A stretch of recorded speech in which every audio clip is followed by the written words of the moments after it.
Welcome to another episode of Systematic Geekology. This is a space where we seek to create and cultivate healthy conversations between those things we geek out on and the philosophical and theological questions that often arise out of our fandoms. Like, what does it mean to be human? What makes a hero? What makes a villain? How do the stories and narratives we geek out on shape how we live in the world? We are your priest to the geeks.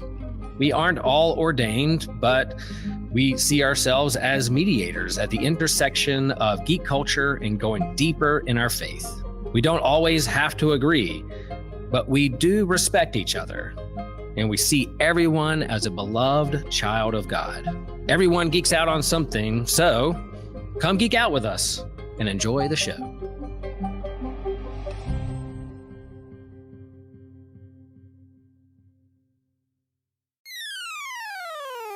You're listening to an Anazal Ministries podcast.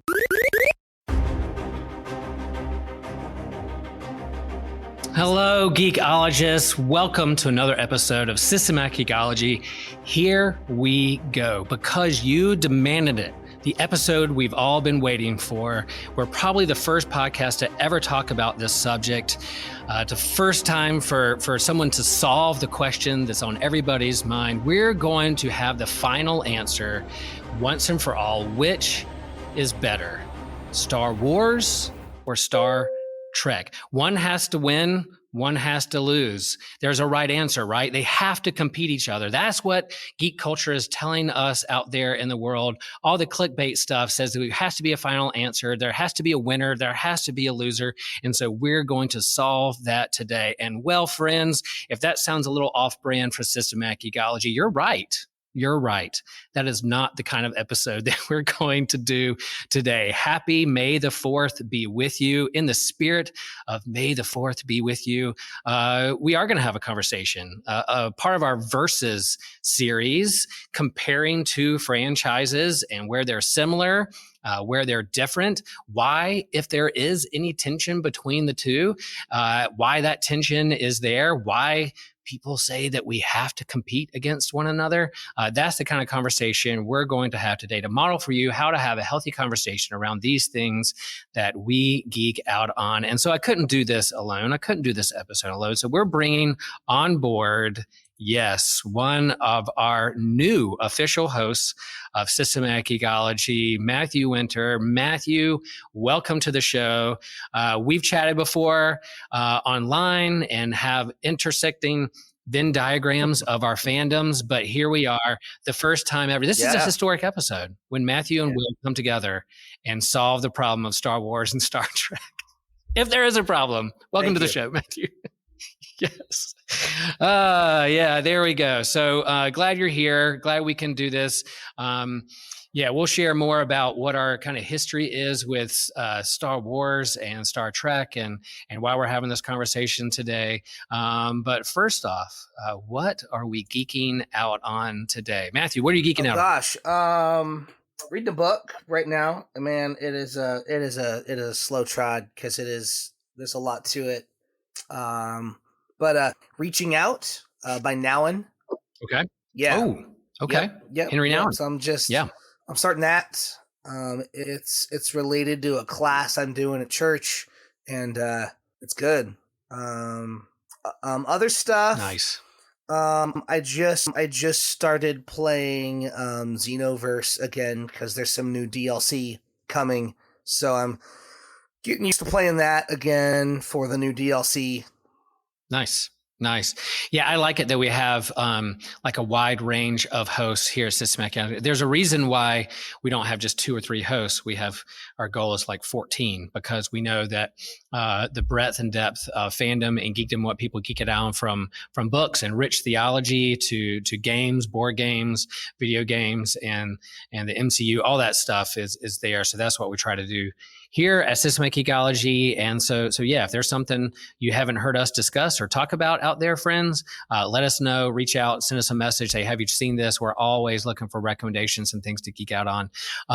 What I'm geeking out on, it is It's a good time to be an X-Men fan because of the cartoons and the comics that are coming up. But it's also like that, like apocalyptic geekdom genre just isn't going away. It's always going to be around. And I'm not going to say Fallout. I'm late to the game on a show called Station 11. Matthew, have you heard of Station I don't 11? think so. Yeah, I didn't either until a friend said, "Hey, you should watch the show." And it's on Max. It's a 10-episode limited series. There's not going to be a season 2. It's a couple years old, and it is apocalyptic realism. And actually, my daughter was reading the book, and she told me she was reading the book and said it was really good. And I kind of forgot about it. And then when someone mentioned this show, it is such a good show. We did the finale last night. It is beautifully directed and shot, and the story, it is so good. So here's the deal. There's a flu pandemic that wipes out 99% of the world.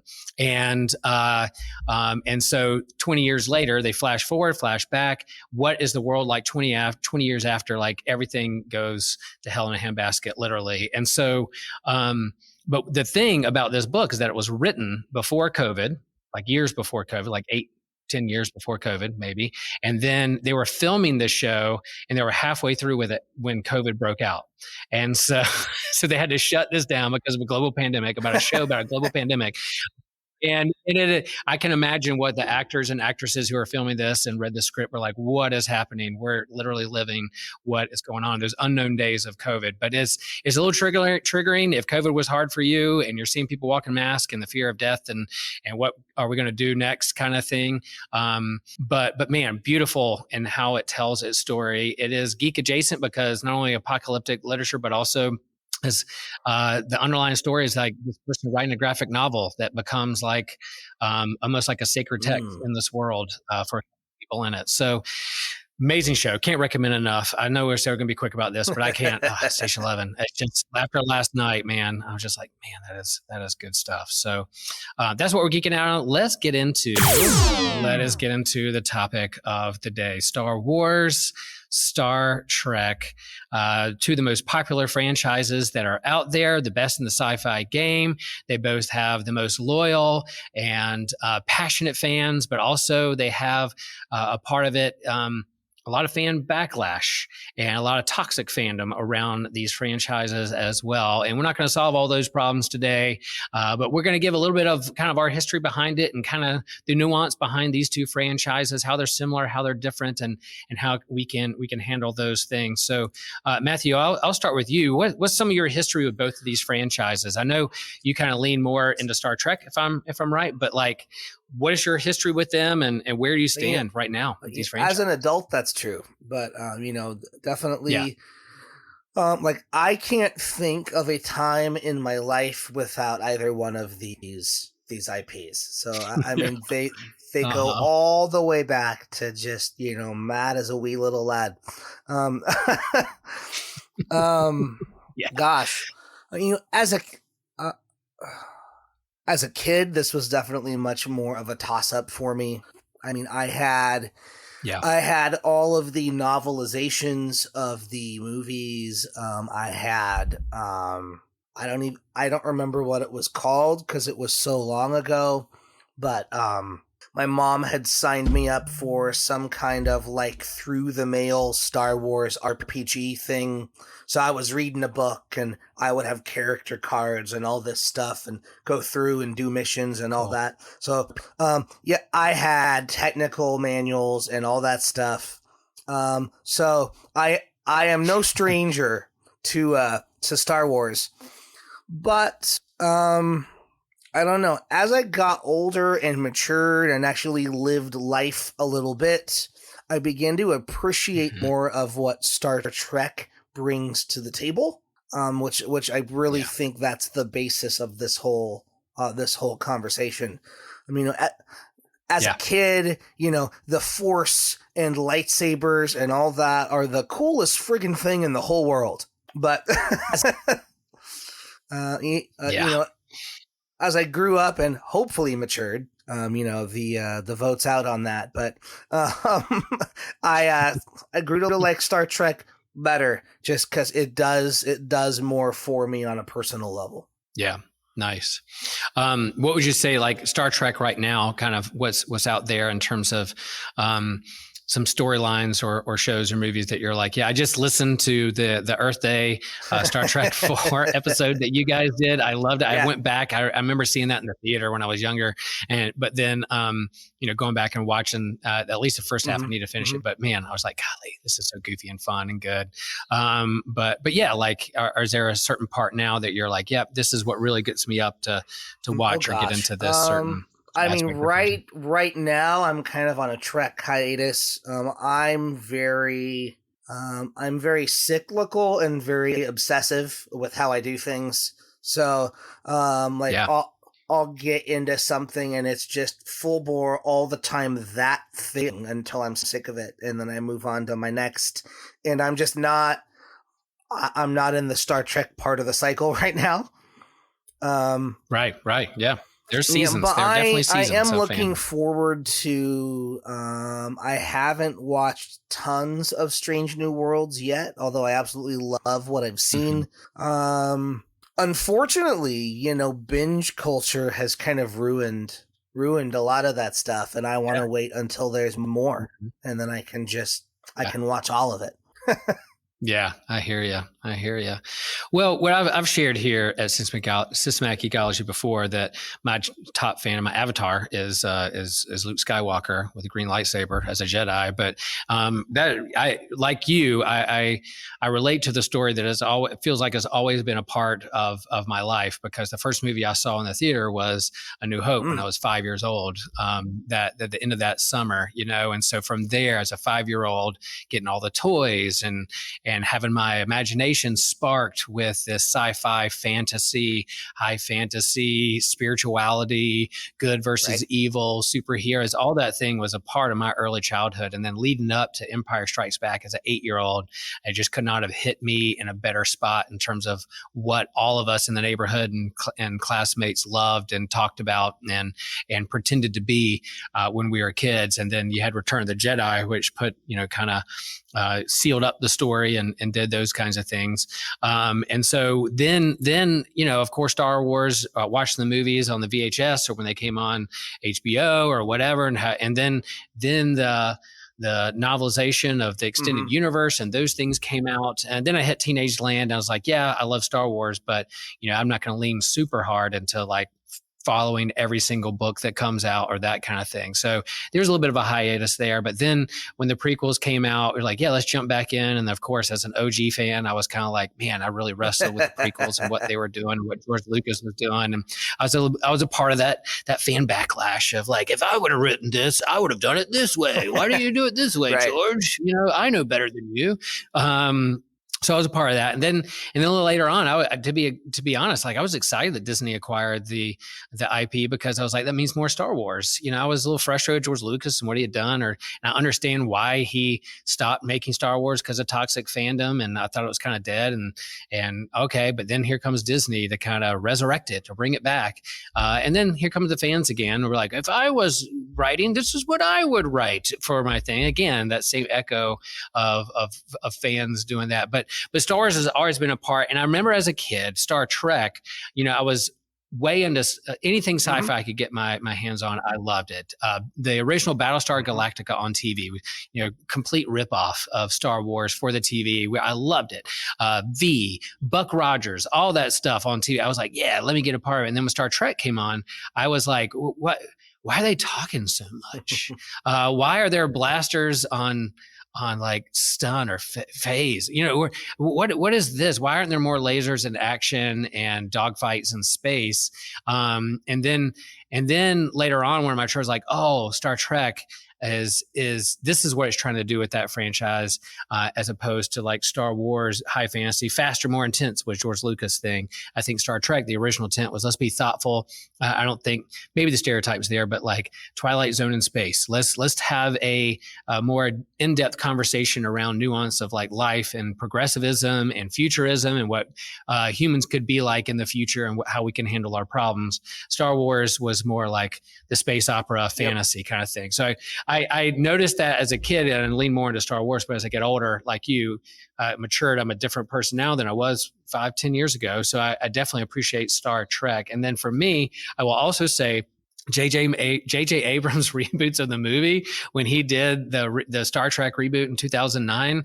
I loved it because J.J. Abrams is a Star Wars fan. He wanted to make Star Trek more like Star Wars, and I understand original like fans of Star Trek why they're frustrated with J.J. Abrams. But for me, I was like, yeah, you're leaning right into my faster, more intense kind of thing. But I understand the criticism behind those things as well. So that's kind of our history behind and where we're coming from. As you said, there's so much streaming. There's so much content. I wish I had more time to go deeper into Star Trek stuff that's out there. But with my fandom, anything Star Wars comes up, I'm going to watch it the day it comes out kind of thing. And then maybe I'll get to Star Trek one day. I don't know when that one day is going to be, but maybe one day I'll do more of those kinds of things. That's where I was at with kind of prepping for this is I went through and I watched Solo, and I'm in Clone Wars right now, and I'm watching some of the Star Wars stuff I haven't seen. Which just reminded me how much I absolutely still do love Star Wars because it is awesome, and it's it's just as much a part of my DNA as Star Trek is. Yeah.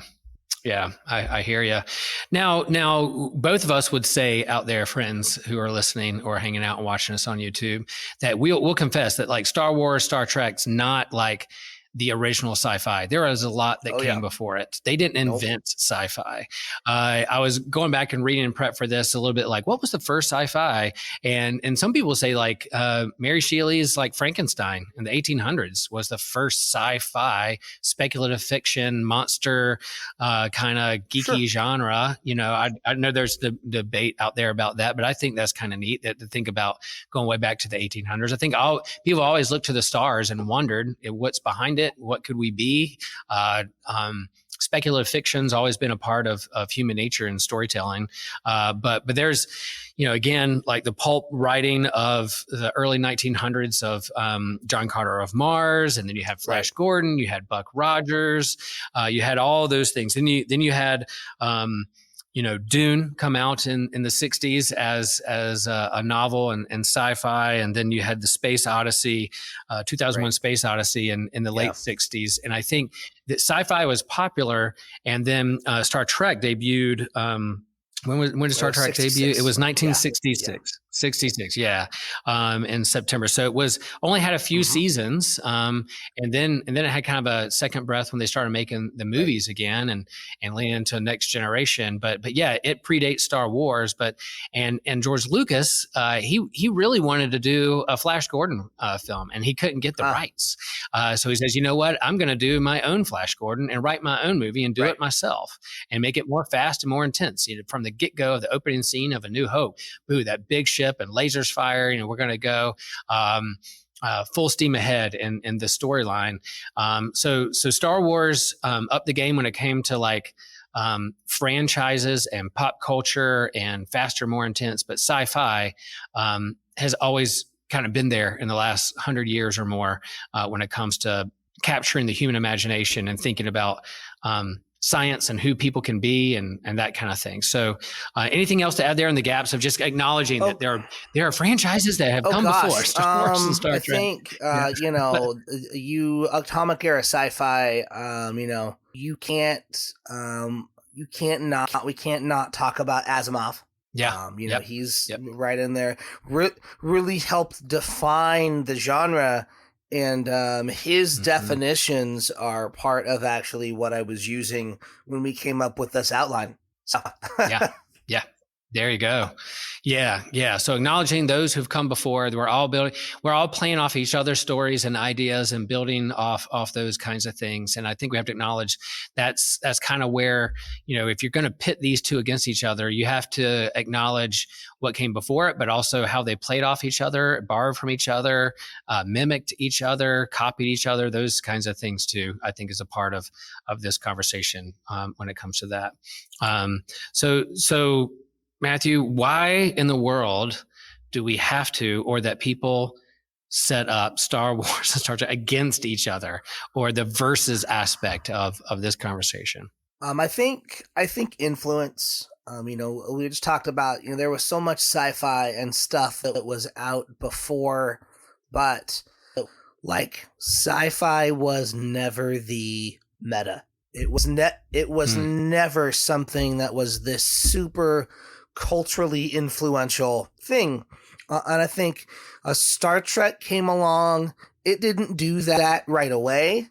Star Wars came along and instantly just changed everything as far as cinematic sci-fi. And then through that, though, and then through the movies and then some of the newer Trek spinoffs, or I can't say new, there's newer stuff, but the second gen of Star Trek there, Next Generation, Deep Space Nine, and Voyager, it became just as culturally significant and part of the meta as Star Wars. And I think that and just the nature of the fandom and how passionate we are the two. You're not going to have someone getting up on their roof, shouting, at the stars dressed up like a Cylon. It's just not, right. Like other fandom just don't have the intensity of Star Trek and Star Wars. I think it has to do with just the meta influence on the culture as a whole of these two franchises, and just the passion and or toxicity of the fan bases. Really kind of make them where they're a similar cultural phenomenon, at least. Yeah, that well said. I like what you said there about the game changer of Star Wars and kind of ramping up to that. If it wasn't George Lucas, it was going to be something was going to do that, because I think we're primed and ready for one of these big grand narratives and kind of where movies and storytelling and narratives when it comes to the big popcorn flick and what's gathering people into the theaters and that kind of thing. I think I actually judge time. Of course, I judge time by the year of our Lord, and those kind of things and dates. But when I think of like pop culture, when I think of like years, before 1977 and after 1977, like I like, oh, that was a movie. That's a story that happened. Oh, that's before George Lucas came on the scene and started telling Star Wars. Because I do think there was a different way you told stories or way you did things before and after Star Wars, how you created movies to get people in the theater. And both these franchises have been commodified and franchised and let's make some money off of it. And different times and places and ways that has kind of eaten its own tail or tried to promote its own self or make money. And the money-making machines, and they know that, the fans and those who are critics of it. So I think, how do we keep these monsters going and how do we keep the monster fed as it moves forward too is part of that, rather than just telling good stories. I think is a part of that. But yeah, that's how I judge time. And I think, did you know Systematic Ecology has a YouTube channel? Now you do. And while you're there, you can see exclusive stuff like our comic book catch-up series, Manga Mustard, Drinks with Tejas, the companion series to our annual theme. You can go Friday Night Frights with me, where I go through cryptozoology, ufology, and more. You can also go to see Spidey Swing-Bys, where I'm doing every chronological appearance by release of Spider-Man from Amazing Fantasy 15 all the way to the modern age. You can also find exclusive shorts on YouTube there, as well as other bonuses for extra episodes that we do that don't end up on the podcast proper. So I want to see you over there on YouTube. I wonder your thoughts on this. Like, I was thinking about this last night. Is like, what part of this rivalry comes from the outside of it and the inside? And the reason, the outside of it are is it people looking down in the early days? Was it people looking down on geeks when we weren't as popular? And the mainstay were people looking down on geeks and go, oh, look, you guys are all the same. The Trekkies and Star Wars, picking fun and bullying them. And then within the inside, you have the two like, no, I'm not like them. I'm this way. I'm that way. I'm a Trekkie because I'm smart and thoughtful. And then the Star Wars, like, I'm a Star Wars guy because I like saving princesses in space and I like lightsabers and I like action. You boring friend, So one of those stereotypes are kind of fanned into flame by others from the outside, just because it was cool back in the 80s to pick on geeks and nerds. I think that's actually probably very, very true. Because I don't think internally, at least within the content, I don't think there's any kind of deliberate reference to each other at all within the material. They're very much deliberately their own things, not even trying to do the same thing, which we'll get to in a bit. But yeah, absolutely, from onlookers from the outside who aren't aware of the material, it's all just, it. I had a friend in high school, and she called it all Starland. Like it all just Okay. like it all just existed and whatever, and whether you were into Star Trek, Star Wars, Stargate, whatever, you were part of Starland in her. So if you're not part of it and you don't get it, I can see why we all just look like crazy obsessed weirdos who were part of Starland. Yeah. Yeah. And I do think about kind of the tribalism in our culture when it comes to like politics and religion and that kind of thing. You define yourself against someone who's you're not, because I'm a lifelong Lutheran. I'm a Lutheran pastor. A big part of my life and upbringing is like, well, what's a Lutheran? Well, we're not Catholic. And it was like, wait, that doesn't quite make, because if you go into our worship services, there's a lot of similarities. There's a lot of people wearing robes, and there's a lot of liturgy, and there's a lot of peace be with you and also with you kind of thing going on. What do you mean we're not? What does that mean? So you dig into kind of where you are different, where you are the same, the common ground, that kind of thing. So I think I think, it's from the outside people looking in, but also from the inside too. There's a rival. There's something about our nature that wants to pit ourselves against other or huddle into our own groups and in group. And if they're going to pick on me from the outside, I'm going to be safe with my own tribe this way. And it happens in fandom. And so I think that was kind of natural for Star Trek and Star Wars to do. And then as geek culture grew and became a mainstay, when it comes, had that with Marvel and DC. They were copying each other. I'm not DC. I'm not. Thor is not Superman, but Superman is not Thor. But guess what? Guess who's the headliner in Avengers #1 back in the 1960s? Thor. Not Captain America, Thor, because they needed like a Superman guy for the Justice League for Avengers. There's a reason why they're doing that, and I do think sometimes a rising tide lifts all boats, but then also it can become toxic about who's better, who's worse, and that kind of thing. And so I think that's part of why we're having this conversation here around this holiday we call May 4th and Free Comic Book Day and acknowledging here comes summer with the summer blockbuster and that kind of stuff, to kind of go ahead and put it out there. And I love that within our own host team, we have both Star Wars and Star Trek fans, and we can jab at each other and tease each other. But at the end of the day, what is it that we're trying to share? What geeks us out on that kind of thing? So yeah, little role models out there. We talk about how you think church can get toxic fans or toxic members. Guess what? Just go to Comic-Con, hang around Comic-Con for a little while and listen to some of the conversations, and it's no different. So yeah, you lifted this up, and I think it's important too. Like when we're talking about sci-fi, we're talking about fantasy. Star Trek being sci-fi and its history of Roddenberry being like kind of a futurist, more agnostic, kind of anti-religion, but like, hey, there's hope for humanity. Science is going to solve our problems. But then in Star Wars, this save the princess in space, good versus evil, laser swords. How would you define that? If someone's like, hey, what is the difference between franchises, but also like Asimov definition of sci-fi? Right.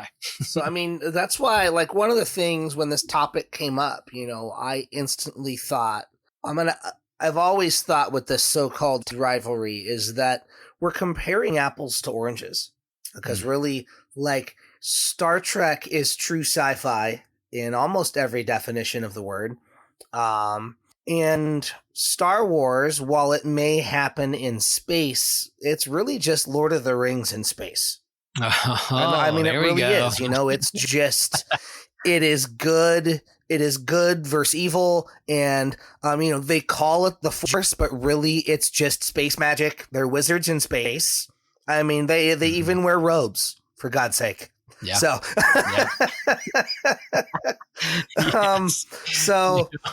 not that that's bad. Fantasy is amazing and it is fantastic, but it is its own thing and does something different than what sci-fi does. And the main difference is that sci-fi, usually the whole thing is built around some kind of scientific premise, usually. So for Star Trek, for instance, the catalyst of what helped unite unite humanity and create the Federation and all of that was the warp drive.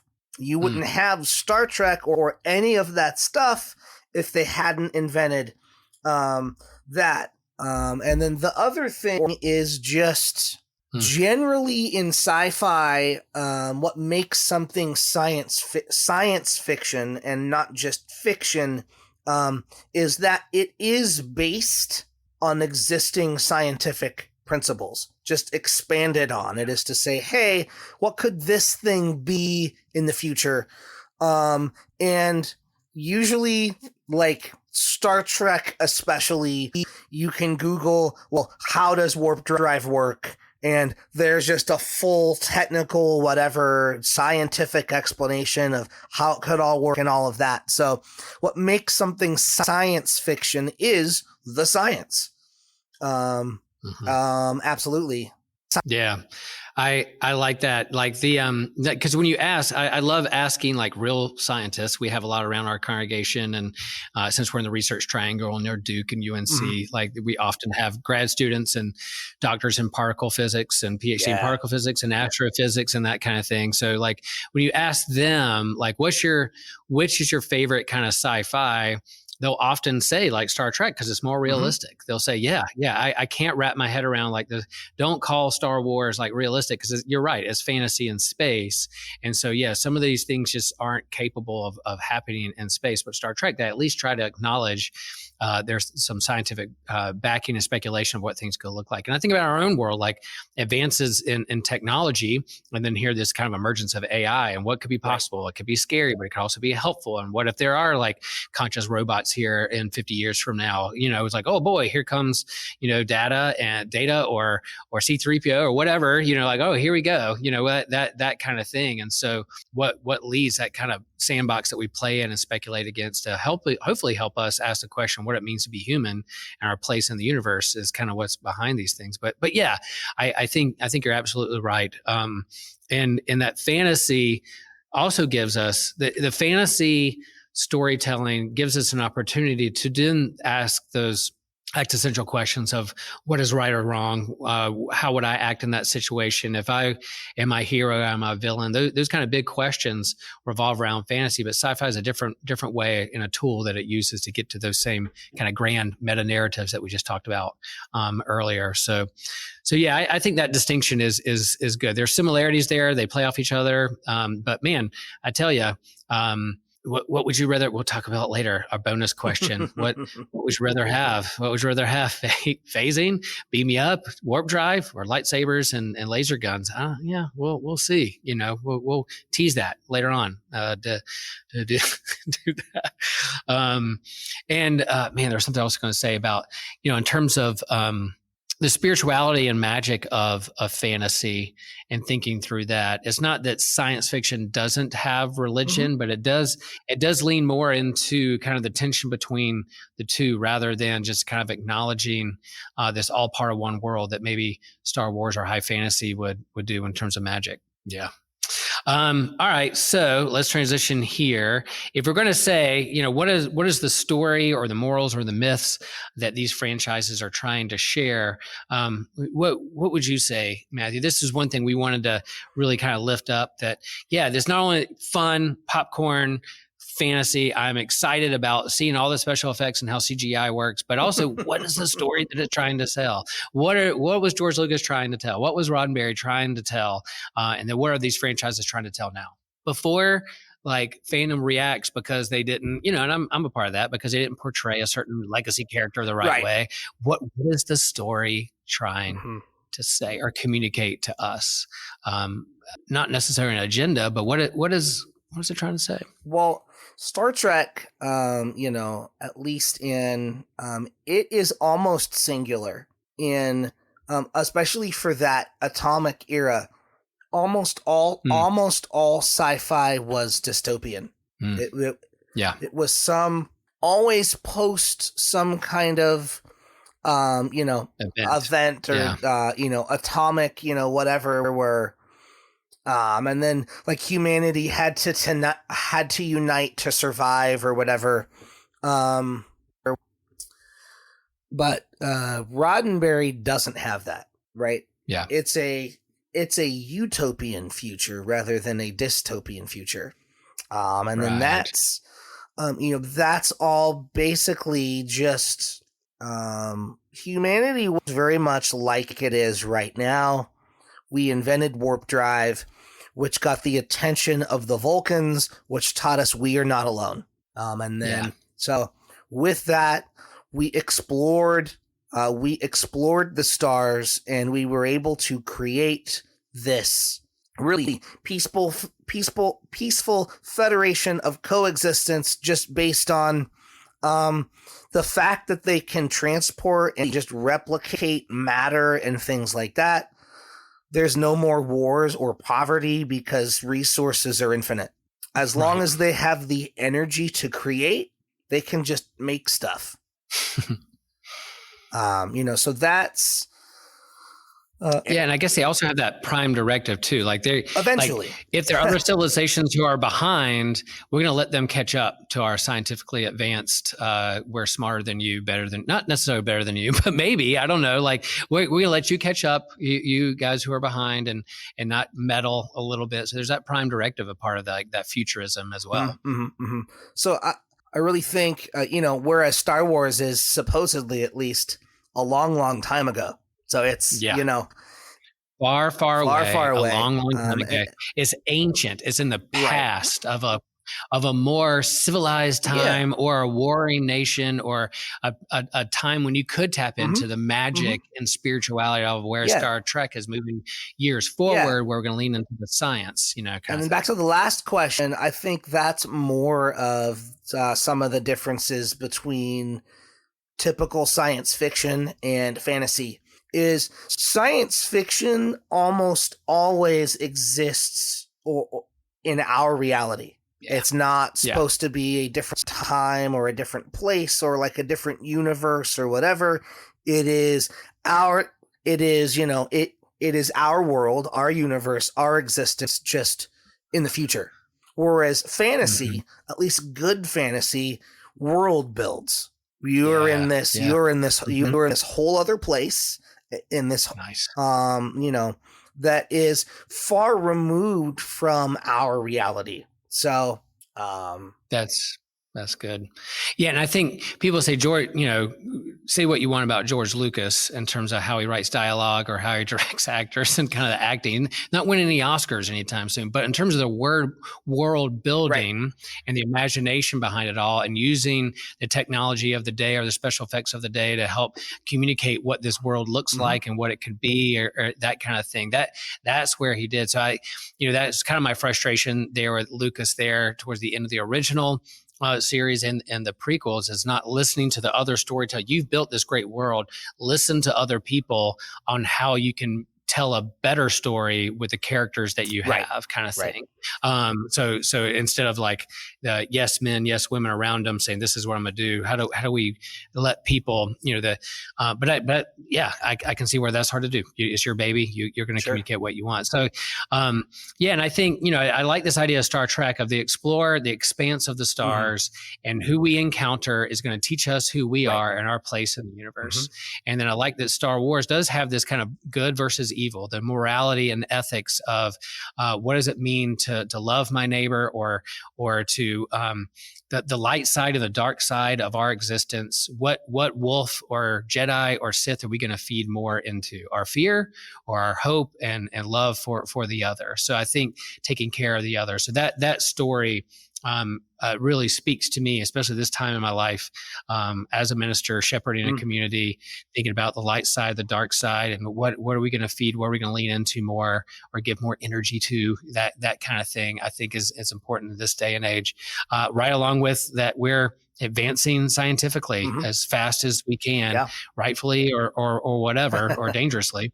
And I do think, have you watched Three Body Problem or heard about Three Body Problem yet? Three Body Problem? Three Body Problem? Yeah. No.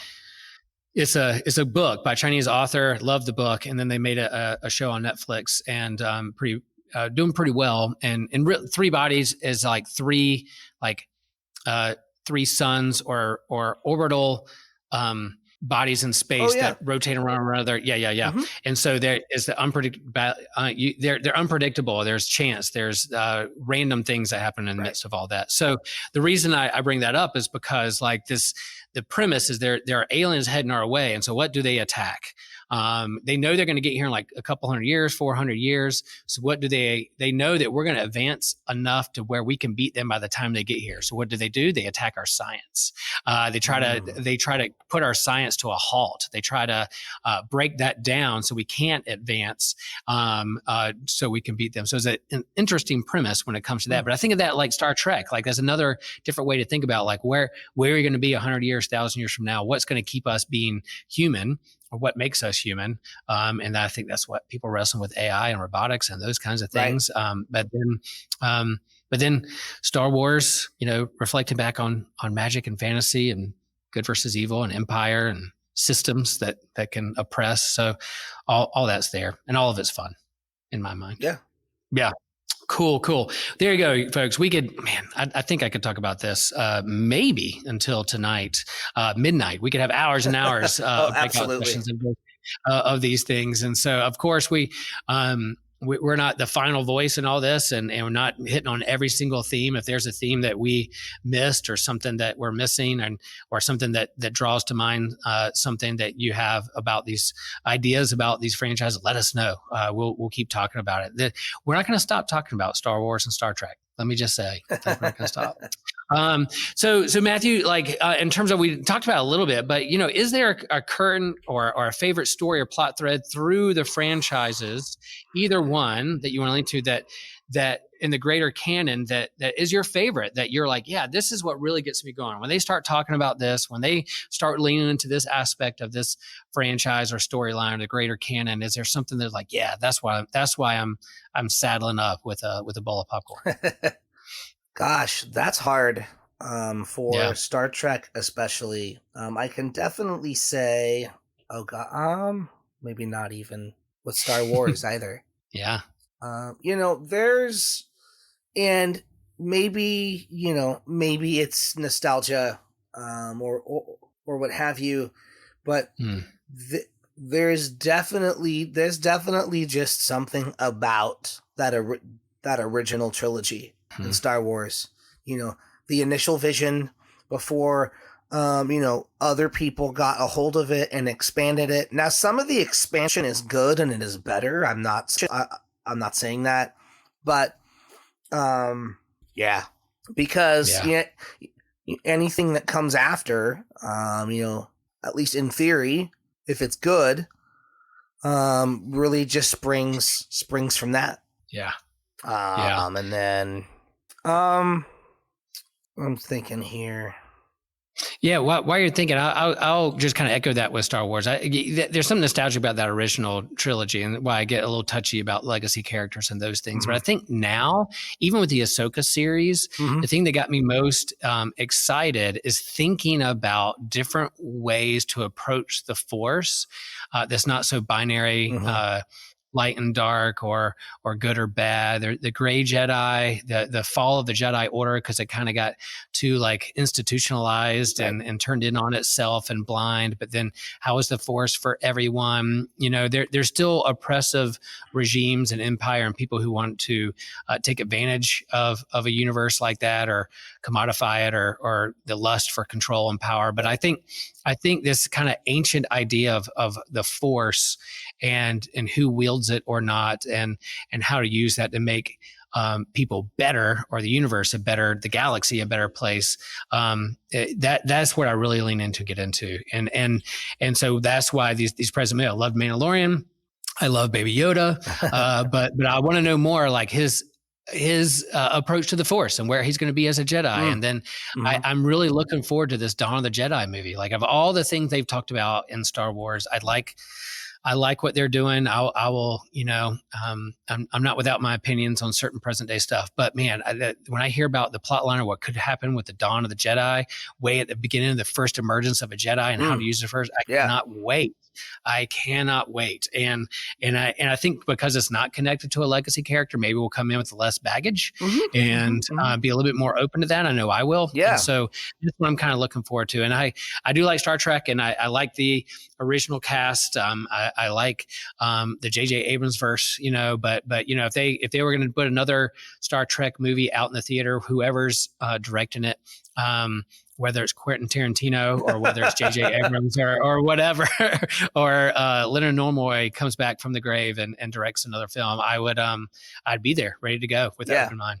The Dawn of the Jedi sounds, gosh, if it's good, it'll be it'll be it could be a game changer. Yeah, well, because I was always a fan of the KOTOR games, so the Knights of the Old Republic. And just getting to see the Jedi Wars way back was awesome. Just filling in, because that's what's cool. Like, yes, these stories are a long time ago, but just the reality that there's thousands of years of stories before the ones that we've gotten is cool. Now, is there and Star Trek does that a little bit too, right? Like you have the main cast and original cast from the 60s, but they've gone back and like the emergence of warp drive and leading up to that cast. There's been other captains of the Enterprise before. Yeah. So there's some prequels there, and then there's some future, I guess, discoveries like the future of where it is now and that kind of thing. They plan around with those timelines. There's 200 or 300 years there between that and with the initial story that we got. But even more than that, if they wanted to go more alien with it, because we know that the Vulcans had warp drive a couple hundred years before we did, and then there are even older, more ancient spacefaring civilizations that have been out there for thousands of years that they encounter.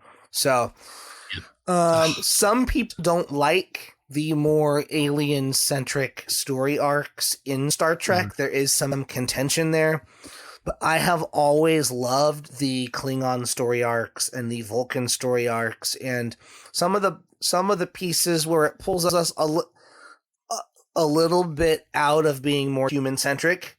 I'm actually exploring more about who and what these aliens are, but even in that, you're still able to get the takeaway and ask, okay, well, what does this tell us about humanity? How does this, reflect on my, my ethical standards and my, religious or not religious beliefs, as the case may be, or whatever. Yeah. By exploring something other than ourselves, right? We're always able to use that as a mirror to reflect back on, okay, well, what is it about them that is other, that speaks to maybe something that isn't in me that should be or could be? Yeah, that's great. Is there a particular book or like show or something that leans into kind of like the Vulcan idea or those kind of things, or the aliens? So it's Enterprise is hit or miss for people. I am actually really a fan of it, but the entire 4th season of Enterprise is Vulcan centric, and basically, the Vulcans essentially at the end of that become the Vulcans that we're used to from the later series.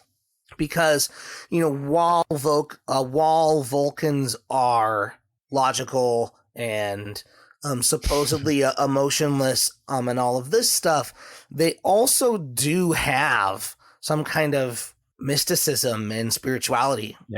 Because the whole run of the movie, the original series movies from 2, 3, and 4 is really about Spock's soul, the Vulcan Katra. That's really good. And then some people don't. They think they're the worst episodes. I don't. Any of the Klingon episodes in The Next Generation, really, when Worf gets to explore his Klingon-ness or any of the episodes that happen on Kronos or are more Klingon Empire centric, where we get to understand a little bit better their feudal system and their honor system, and what it is to be or not be a good Klingon, and like how does Klingon honor compare to what we think of as honor? Are these compatible? Are we uncompatible? What can we learn? I love that. Yeah, man, and good sci-fi and good storytelling helps us explore those questions, and that's why we keep doing it, and we'll keep telling this story. I think what makes us human is the ability to create and articulate story and meaning and purpose around it to help us process our lives and where we've been, where we are, and where we're going. And so, I think where it runs into problems, and people have different opinions about, how they should tell their stories of their favorite characters in the same way, same way, like if I gave a bad Christmas sermon about who Jesus is or isn't, people are going to complain like, wait a minute, that's not the Jesus I know. Like, so there's definitely criticism to come around that if you're going to just try to go off base and do your own fanfic on something, people are going to like, all right, that doesn't really match up with the canon we have here. But I think when people huddle around the kind of the campfires of sci-fi, they know good storytelling when they hear it. I think the emergence of the next big thing for Star Wars episodic television with the Acolyte, that the before the prequels and this emergence of the Sith, a couple hundred years, wherever it's set in the time frame, it's got a lot of lightsabers. I'm excited. High Republic era, blaze a lightsaber, and I'm going to sit up a little bit straighter in my seat. But I think, but then you had the fans going, wait a minute, there's this one comment in the Phantom Menace where they talk about, we haven't seen a Sith in 1,000 years, and how come this is happening now? Did they not know? I'm like, let them tell their story first before you start like nitpicking canon and whether they're not going to line with George Lucas's vision yet. Let them tell their story first, and then at the end, listen to the whole thing first. Then you can go back and go, well, this sat with me, this didn't sit with me. Right. We're allowed to have those opinions. But then the dark side does cloud the Jedi's ability to sense too. So 100%. Just because they haven't been aware of Sith for 1,000 years doesn't mean there wasn't Sith. I know. Exactly. That seems a little easy to see, but I don't know. Maybe their opinions are clouded by the dark side of toxic fandom as well. Who knows? We've all been there. Yeah, absolutely. Cool. This has been super fun. Yeah, and so we're going to get into a little now. We're gonna wrap up here in a minute, but I do want to share our bonus questions. So for patrons out there, you get to hear our answer when it comes to this. But if you're not a patron yet, hop over, just a few bucks to help us keep going and moving forward and keeping our Enterprise and our big Star Cruiser moving forward through the universe fandom. We're gonna ask the question and answer, what would we rather have? Beam me up tech or lightsabers? So there you go, friends. Thanks for listening. We know there's a ton of options out there. We know that there's so much that you can consume when it comes to streaming and also when it comes to podcasts. But we're glad that we have a community here of hosts and friends and listeners who enjoy these conversations to help them think deeper about who they are and what's going on in the world. And so thank you, folks, and may the force be with you always. Live long and prosper. You.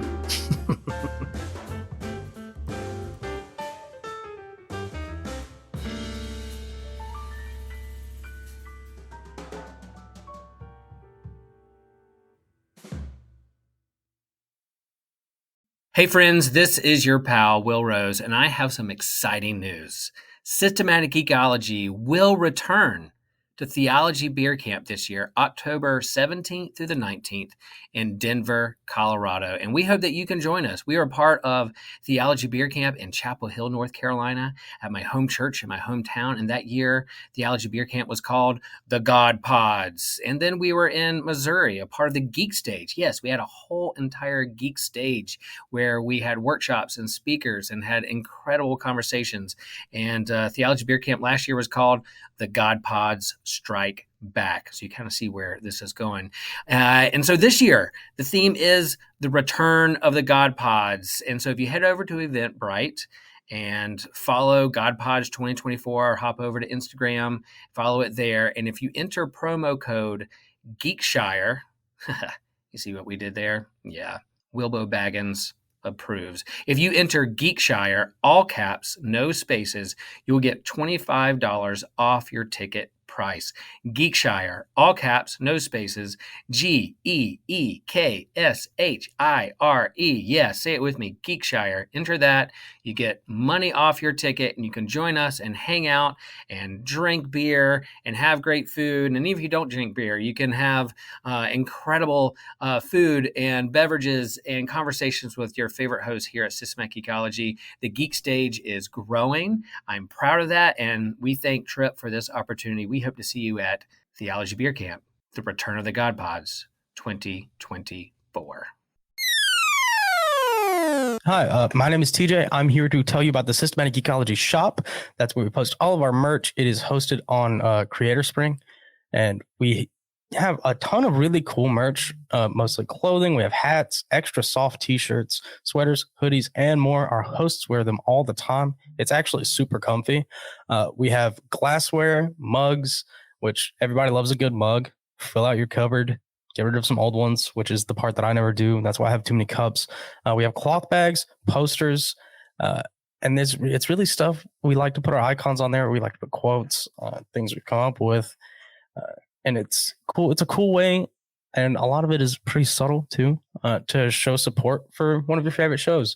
And my personal favorite is actually our SG dad cap, which I have been reluctant to buy it because now I have to wear hats at work, and then I get tired of wearing hats. But it's really cool. It's really understated. It is our logo right here, and then it says Systematic Ecology on the back. It's great. It's a really good hat. We have a few of them floating around. Check it out. And if we could all just rock the SG dad cap in public, I think that'd be pretty sweet.